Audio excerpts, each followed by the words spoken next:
श्री जगन्नाथ जी में एक भक्त हुए गौड़िया वैष्णव संप्रदाय के, उनका नाम था माधव दास। बहुत ध्यान से सुनिएगा। तो श्री माधव दास जी ठाकुर जी की सेवा करते थे, बहुत प्रेम और भाव से लाल जी का मुखोल्लास करते थे।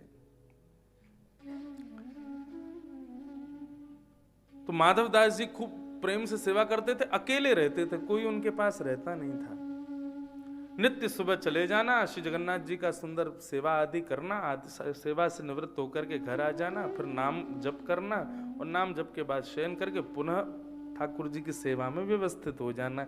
ये उनका दिनचर्या क्रम था।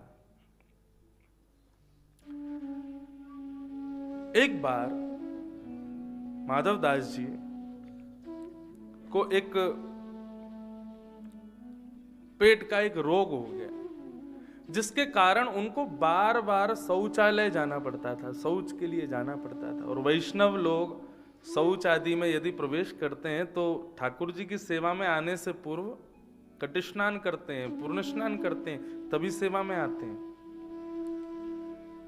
तो माधव दास जी बेचारे दिन भर में 20 बार शौच जाते और 20 बार स्नान करते और फिर मंदिर में आते और मंदिर में आके सेवा में लगते। फिर उनका कुछ ऐसा भाव बन जाता, फिर भागते, फिर स्नान करते, फिर आते। इतने परेशान हो गए कि धीरे धीरे उनसे सेवा छूट गई। बहुत ध्यान से सुनिएगा। सेवा छूट गई। मन में विचार आया कि अब ये देह ठाकुर जी की सेवा के योग्य बचा नहीं, क्योंकि दिन में 20 बार अपवित्र होता है ये। कैसे इसको लाल जी के सन्मुख अब मैं सेवा में पधराऊं, और कहीं मंदिर में ठाकुर जी के सामने कुछ इस प्रकार का भाव प्रकट हुआ तो बहुत बड़ा अपराध हो जाएगा। तो वे सेवा छोड़ दी और अपने घर पर जाकर के रहते थे। कोई सेवक नहीं था, अकेले थे। दिन ब दिन उनकी स्थिति ऐसी होती चली गई कि एक समय ऐसा आया कि वे उठ कर के जा भी नहीं पाते थे शौचालय के लिए, और वहीं जहां पर लेटे रहते थे, जहां बैठते थे, वहीं पर ही सब भाव हो जाता था। मन में अत्यंत ग्लानि होने लगी, ना जाने मैंने कौन सा ऐसा मेरा पाप हो गया जिसके कारण श्री क्षेत्र में श्री जगन्नाथ जी की सेवा छूट गई। जगन्नाथ जी की सेवा छूटी तो स्थान में रह करके सेवा कर रहा था, वह भी छूट गई। अब तो ऐसी स्थिति हो गई कि मैं अपने देह से किसी भी प्रकार की सेवा को प्रारंभ कर ही नहीं सकता। मन में विचार किया कि अब ये देह जीवित रहेगा नहीं, इसका परित्याग कर देते हैं। कहां करें? तो जी जगन्नाथ धाम को छोड़ करके कहीं दूर समुद्र के किनारे बैठ गए, और वहीं बैठे बैठे मैले कपड़े हो गए, अशुद्धि शुद्धि का कोई भाव नहीं। वहीं समुद्र के किनारे बैठे थे, बोले अब यहीं प्राण निकल जाएं, समुद्र जी बहा करके ले जाएंगे, अब और क्या कर सकते हैं, मेरे हाथ में तो कुछ भी नहीं है। समुद्र के किनारे लेटे लेटे उनको मूर्छा आ गई। जैसी उनको मूर्छा हुई, मंदिर में बैठे हुए श्री जगन्नाथ जी के नेत्र सजल हो गए, और वे एक नन्हे से बालक का रूप धारण करके समुद्र के किनारे पधारे और श्री माधव दास जी को अपनी गोद में उठा करके उनके घर ले गए।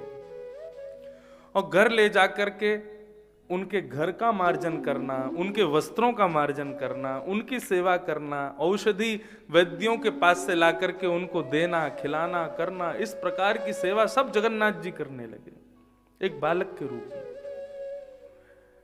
रात्रि में सोते हैं, चरण दबाते हैं, उठते हैं तो उनको उठा करके शौचालय के लिए ले जाते हैं। इस प्रकार से पूरी सेवा कर रहे थे। माधव दास जी धीरे धीरे धीरे औषधि का सेवन करते करते जब वो थोड़े स्वस्थ हुए, तो स्वस्थ होकर के उन्होंने देखा कि मेरा घर बिल्कुल स्वच्छ है, वस्त्र बिल्कुल स्वच्छ हैं, सब व्यवस्थित हो गया, ये कर कौन रहा है? तभी मुख्य द्वार से एक बालक आया, नन्हा सा सांवरा सलोना बालक, बिल्कुल उसका बड़ा बड़ा पेट, बड़ा बड़ा मुखमंडल, उसकी भारी भारी भुजाएं जैसे जगन्नाथ जी हैं वैसा ही उसकी आकृति, ऊंची धोती और मुखमंडल पर मानो देखो विशाल नेत्र, और ऐसी सुंदर आभा उस बालक की। और वो बालक आया, आकर के सीधे सेवा में लग गया। माधवदास जी बोले ये बालक कौन है? मेरे यहाँ तो कोई सेवक नहीं रहता, मेरे यहाँ किसी प्रकार का कोई मेरा ना तो रिश्तेदार रहते, ये बालक कहां से आया? उस बालक की कुछ क्रियाओं को देख करके, उसके मुखमंडल को देख करके सेवक से अर्चक से ठाकुर जी कैसे बच सकते हैं? माधवदास जी उसको देखने लगे, उनकी कुछ क्रियाओं को देख करके, उनके चरण कमलों के चिन्हों को देख करके, उनके मुख की आभा को देख करके, उनके नेत्रों की सुंदर चपलता को देख करके वे पहचान गए कि ये निश्चित ही श्री जगन्नाथ जी। तुरंत हाथ पकड़ लिया, बोले प्रभु महाप्रभु महाप्रभु कहते कहते चरणों में गिर गए। बोले प्रभु मैं पहचान गया हूं आप कौन है।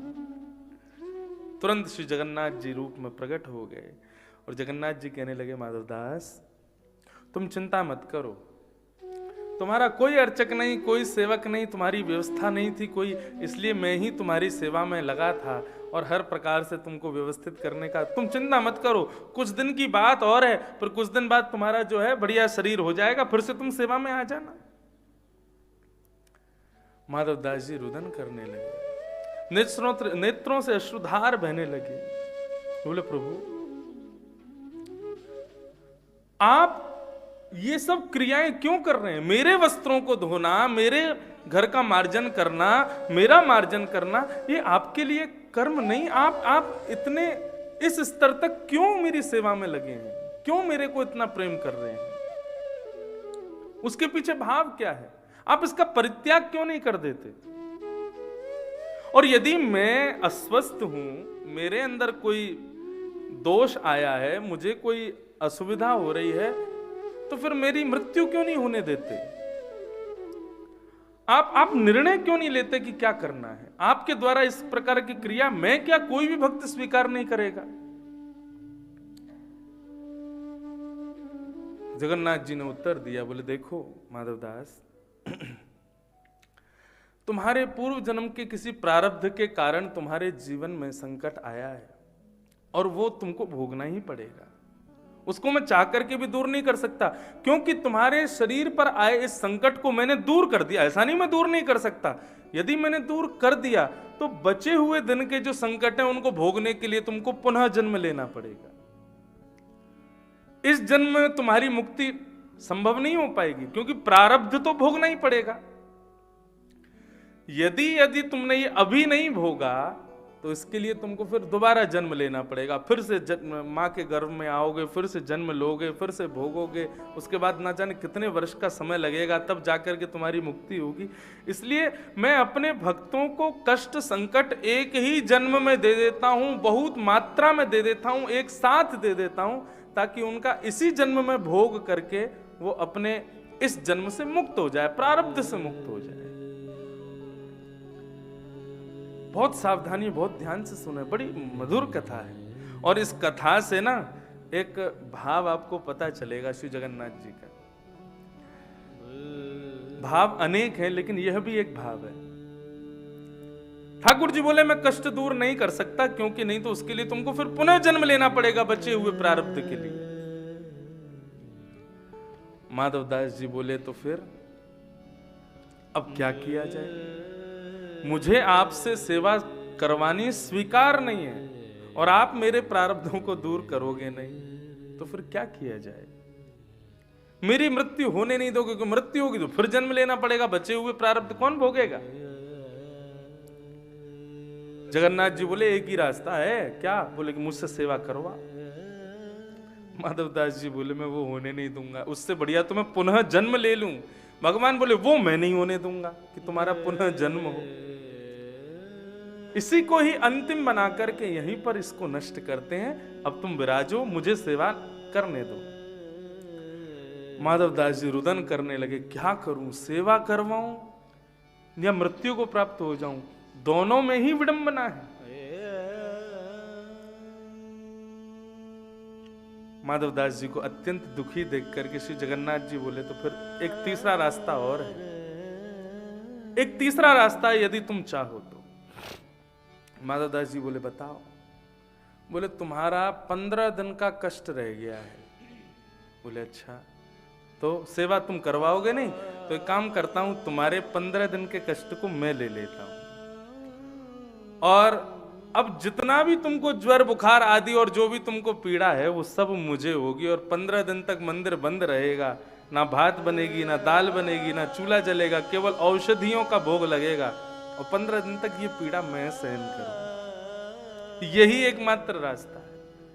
माधव दास जी और रोए, बोले प्रभु ऐसा मत करो। भगवान बोले अब जिद मत करना, इसके अलावा कोई और रास्ता नहीं। श्री जगन्नाथ जी गए और महाराज ज्येष्ठ पूर्णिमा के दिन खूब सारे घड़ों से स्नान करने के बाद में ठाकुर जी ने अपने आप को, माधव दास जी की जो पीड़ा थी वो अपने ऊपर लेकर के स्वयं को ज्वर से युक्त कर लिया, और ज्वर से युक्त करने के बाद 15 दिन के लिए श्री जगन्नाथ जी बीमार हो गए। ना औषधि बन रही है, ना भात बन रहा है, ना दाल, कुछ भी नहीं, केवल औषधि पाकर के उस माधव दास की पीड़ा को श्री जगन्नाथ जी अपने ऊपर ले रहे हैं। और 15 दिन तक उस पीड़ा को लेने के बाद ठाकुर जी ने निर्णय ले लिया, अब हर वर्ष मेरे इस भक्त की स्मृति बनी रहे, हर वर्ष 15 दिन के लिए हम अपने भक्त की स्मृति में बीमार होंगे। ऐसे श्री जगन्नाथ महाप्रभु।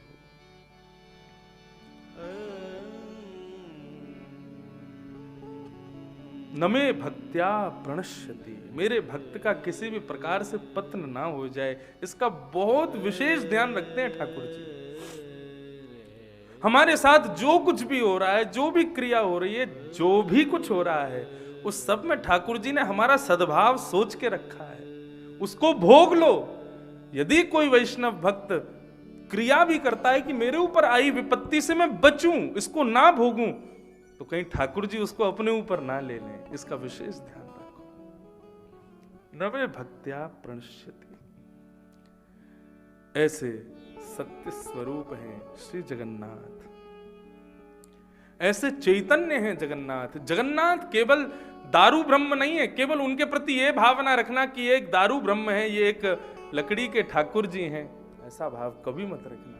साक्षात इस कलिकाल में साक्षात कन्हैया, साक्षात श्रीमन नारायण, साक्षात ठाकुर जी के रूप में श्री जगन्नाथ जी विद्यमान है।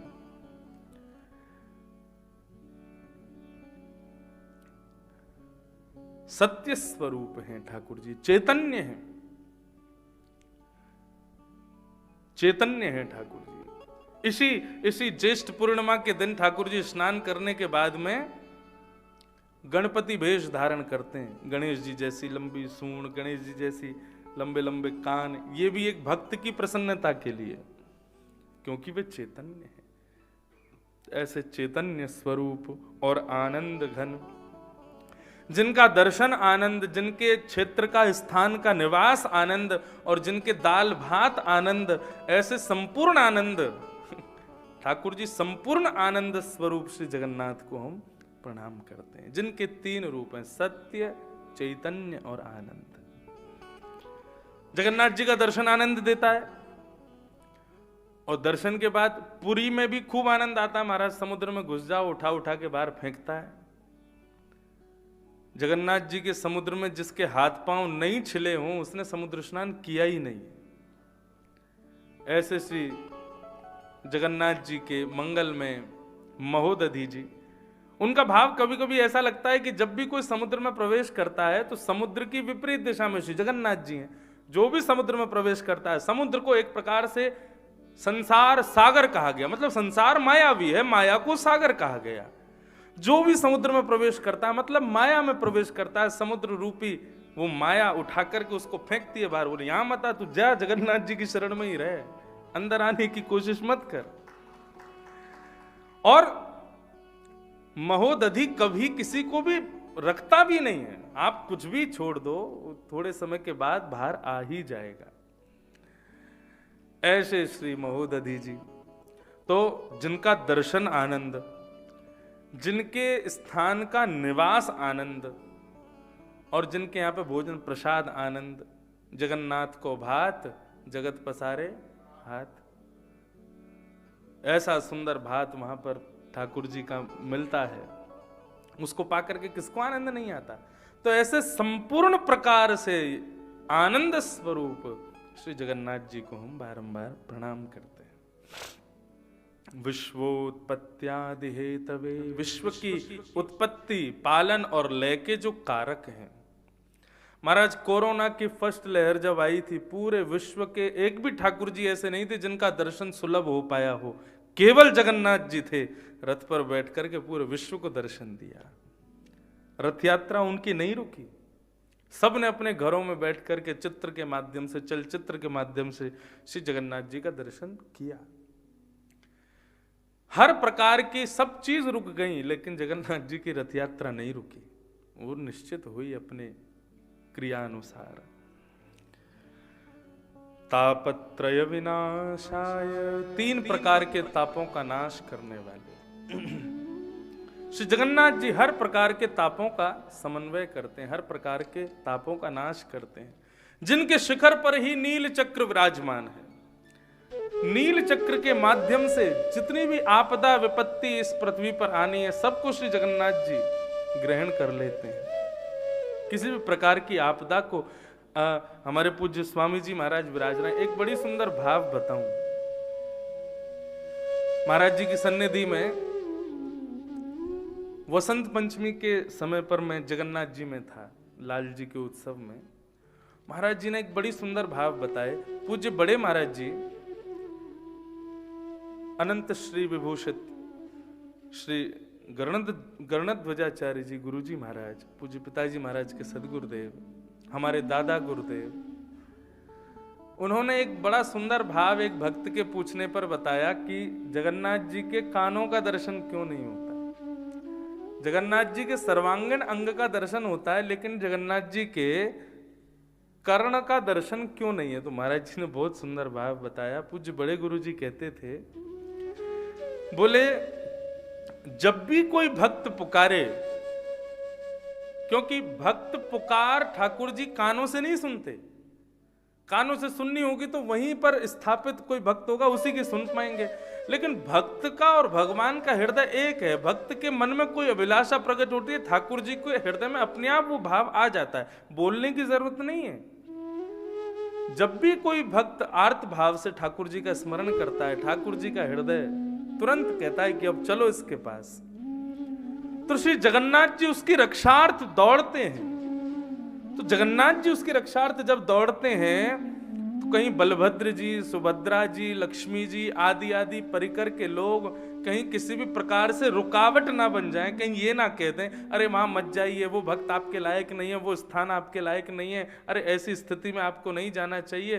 तो किसी की भी बात को सुनने के कारक हम ना बन जाएं, उसके लिए ठाकुर जी ने अपने कान ही छुपा रखे हैं।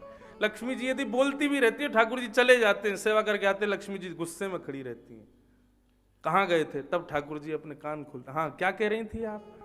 बोले आप कहाँ गए थे? हमने मना किया था नहीं जाना। ठाकुर जी बोले। तो एक वैष्णव भक्त की वजह से यदि सबका कल्याण हो रहा है तो कल्याण तो हुआ, लेकिन सबके लिए वो श्रेष्ठता नहीं रहेगी, वो एक ही का श्रेष्ठ रहेगा, वो श्रेयस्कर भगवत प्राप्ति का कारण नहीं माना जाएगा।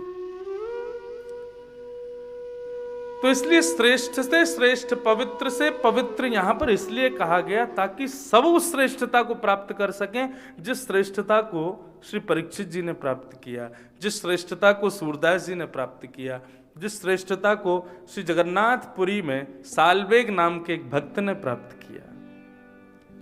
जगन्नाथ जी के भक्तों का भी स्मरण किया जाएगा यहाँ पर। अभी तो पूरे 7 दिन का उत्सव बाकी है, क्रम बाकी है, खूब सबका स्मरण होगा, सबके भगवत भाव सुनने को मिलेंगे। वो श्रेष्ठ प्राप्ति कैसे संभव है, आप कृपा करके हमें बताइए। सूत जी महाराज प्रति उत्तर में कहते हैं, क्या कह रहे हैं? कालव्याल मुखग्रास त्रास निर्णास हेतवे श्रीमद्भागवतं शास्त्रं कलौ कीरेण भाषितम्। काल व्याल मुखग्रास त्रास निर्णास हेतवे। काल रूपी व्याल यानी कि सर्प के मुख में हम लोग ऐसे बैठे हैं जैसे कोई सर्प का भोजन है। कब तक जीवित हैं? बोले जब तक सर्प का मुख खुला हुआ है। जैसे सर्प मुख बंद कर लेगा तुरंत हमारी मृत्यु निश्चित है। मतलब जब तक काल अपना मुख खोल करके बैठा है तब तक हम लोग स्वस्थ हैं। जिस दिन काल का मुख बंद हुआ उस दिन हमारी मृत्यु निश्चित है। कई लोगों को कोविड हो गया तो उनकी मृत्यु हो गई, और कई लोग कोविड होने के बाद भी बिल्कुल स्वस्थ थे, बिल्कुल अच्छे थे। क्यों? क्योंकि काल की इच्छा नहीं थी उनके प्रसाद को उनको भोगने की। काल की जब इच्छा होती है तब मृत्यु होती है। लेकिन भगवत प्राप्ति में एक चीज विशेष रूप से ध्यान रखनी है। क्या? कि काल रूपी व्याल के भक्षण का जो भय हमारे भीतर विद्यमान है वो भय हमें ना हो। भगवत प्राप्ति में पहला कारण है कि मृत्यु का भय जीवन में ना व्याप्त हो। हमारे लिए काल व्याल ना बन जाए, हमारे लिए काल श्याम सुंदर है। हमारे लिए श्री राधारमन लाल जी काल स्वरूप है, हमारे लिए श्री जगन्नाथ जी काल स्वरूप हैं। वही हमारे लिए काल है। उनका अंगीकार करना हमारे लिए मृत्यु के समान हो जाए तो समझें कि हम वैष्णव भक्त हैं। कोई ये भाव ना रखे कि भाई उसकी मृत्यु हुई, ये भाव रखा जाए श्री राधारमन लाल जी ने उसका अंगीकार कर लिया, उसका सेवन कर लिया, उसको अपनी चरण सन्निधि प्रदान कर दी। देखो, भक्त बनने में और साधारण मानव होने में केवल इतना अंतर है कि साधारण मानव हर स्थिति परिस्थिति को अपने कर्मानुसार उसका दर्शन करता है, लेकिन भक्त की स्थिति ऐसी होती है वो आने वाली हर स्थिति को, हर परिस्थिति को ठाकुर जी की इच्छा समझ करके स्वीकार करता है। मैं बीमार हो गया या अभी ये लाइट चली गई, ऐसी परिस्थितियां सबके जीवन में कुछ ना कुछ आती हैं। अब ये कथा के बीच में लाइट चली गई, अब साधारण मानव इसको क्या समझेंगे? ओहो, कथा में लाइट चली गई, जनरेटर खराब है, ये खराब है, वो खराब है, ये स्थिति खराब है, वो स्थिति खराब है। लेकिन वैष्णव भक्त की दृष्टि ये नहीं जाएगी कि क्या खराब, वो इसमें भी लाल जी की इच्छा समझेगा, यहां पर भी लाल जी की कृपा समझेगा, वो यहां पर भी भाव यही समझेगा कि श्री लाल जी विराज रहे हैं पीछे। और अभी तो वन विहार की भावना रहती है इस काल में, तो ठाकुर जी वन में विचरण कर रहे हैं। तो वन में विचरण करते करते ठाकुर जी अपने सब सखाओं के साथ में दुबका धाई खेल रहे होंगे। तो कोई भक्त ढूंढता ढूंढता ठाकुर जी का कोई सखा ढूंढता ढूंढता यहाँ आ गया होगा। ठाकुर जी उससे छुपवे के काजे लाइट गोल कर दी, खूब लंबे समय तक गोल कर दी, ताकि वो देख नहीं पावे, वो खोज नहीं पावे, वो हम आप सब लोगों को देख करके चला गया, बोले लाल जी तो है ही नहीं यहाँ पे। तो ये एक वैष्णव की भावना होती है, ये एक भक्त की भावना होती है। वो हर स्थिति में लाल जी की कोई ना कोई कृपा, लाल जी की कोई ना कोई इच्छा देख करके उस स्थिति को स्वीकार करता है। केवल इतना अंतर है साधारण मानव में और भक्त में। जैसे सुदामा जी, उनका चरित्र में कहते हैं ना, सुदामा जी को यदि किसी दिन घर में भोजन प्रसाद नहीं आता तो सुदामा जी अपनी पत्नी से प्रसन्न होकर कहते, अरे देवी देखा आज पूरे दिन भोजन नहीं मिला। पत्नी तो कहती आज पूरे दिन भोजन नहीं मिला, हमारा जीवन कैसे कटेगा। लेकिन सुदामा जी कहते, अरे देवी हमारा जीवन कितना मंगलमय है, परसों ही एकादशी गई थी लेकिन ठाकुर जी ने आज फिर से एकादशी करा दी, पूरे दिन देखो हमारा व्रत हो गया आज। एक भाव और, जगन्नाथपुरी में एकादशी नहीं होती, लेकिन आपको बताएं सबसे बड़ी एकादशी भी जगन्नाथपुरी में ही होती है। ये जो 15 दिन तक ठाकुर जी दर्शन नहीं देते किसी को, उतने दिन तक श्री जगन्नाथ जी की रसोई में ना तो भात बनता है, ना दाल बनता है, ना रोटी, ना सब्जी, ना कुछ भी नहीं। 15 दिन की एकादशी, एक साल की पूरी एकादशी ठाकुर जी एक संग कर लेते हैं। तो यदि ये भाव कोई रखे कि जगन्नाथपुरी में एकादशी नहीं होती, वो भाव अपनी जगह विद्यमान है, लेकिन ठाकुर जी व्रत तो फिर भी कर लेते हैं ना। 15 पूरे साल भर की एकादशी एक संग कर लेते हैं 15 दिन में, तो एकादशी वहां हो ही जाती है सब लोगों की। तो ऐसे ये सब भाव है। तो भक्त में और साधारण मानव में यही अंतर है।